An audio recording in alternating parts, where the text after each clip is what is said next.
Please help me to reach 1,000 subscribers. The text came in at 2:17 a.m., lighting up the ceiling above our bed. Emergency room. Please come immediately. Your wife is asking for you. For a moment, I lay there staring at the glow, my heart thudding like it already knew what my mind refused to say out loud. She hadn't been home that night. Again. I told myself I didn't care. I'd practiced the lie so well I almost believed it. Almost. At the hospital, everything smelled like antiseptic and fear. Machines hummed. A nurse led me to a curtained bay. My wife, Lena, lay pale and trembling, and 4 taped to her arm. When she saw me, relief flashed across her face and something else. Guilt. Naked and unmistakable. "Hey," she whispered, voice cracking. "You came." I nodded, hands jammed into my pockets. I didn't trust them not to shake. For months I pretended not to care. When she started coming home late. When she laughed at texts she wouldn't explain.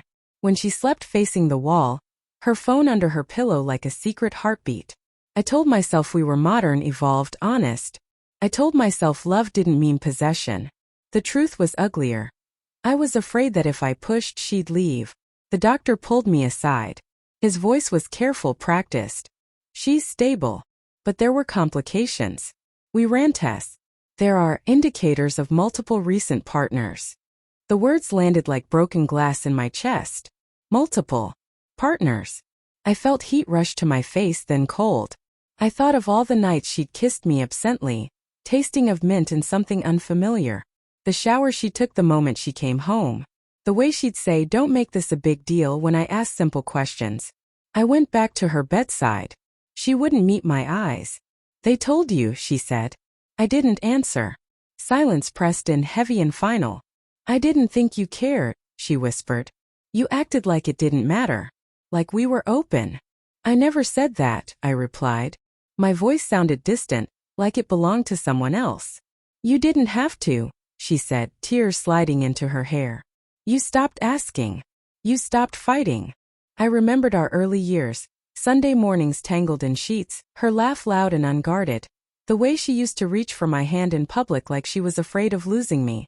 Those memories burn now like touching something too hot. I pulled out my phone, hands finally shaking. I scrolled past unread messages I'd ignored, jokes I didn't want to understand, names I didn't recognize, hearts, inside jokes, evidence I'd been too tired or too scared to collect. "Why?" I asked. She closed her eyes.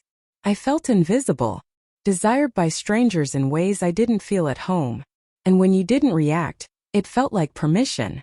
That hurt more than the betrayal itself. That my silence had become a language she interpreted as indifference. "I cared," I said quietly.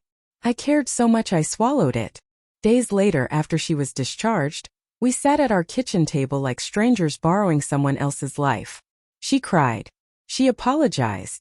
She tried to explain how loneliness can twist into something reckless. I listened because love doesn't evaporate on command, but something fundamental had cracked. Trust doesn't break loudly. It fractures in small, sharp moments you step on later. In the end, there wasn't a dramatic goodbye. Just boxes. Awkward pauses. A final hug that felt like holding onto a memory instead of a person. Now, when I think about that night, the text, the hospital lights, the truth finally spoken, I don't feel rage the way I expected. I feel clarity. Pretending not to care didn't make me strong. It made me disappear. I'm learning slowly to show up again. To speak when something hurts. To walk away when silence becomes self-betrayal. And if there's a lesson in all of this, it's this. Love needs honesty more than endurance. And I won't confuse the two again.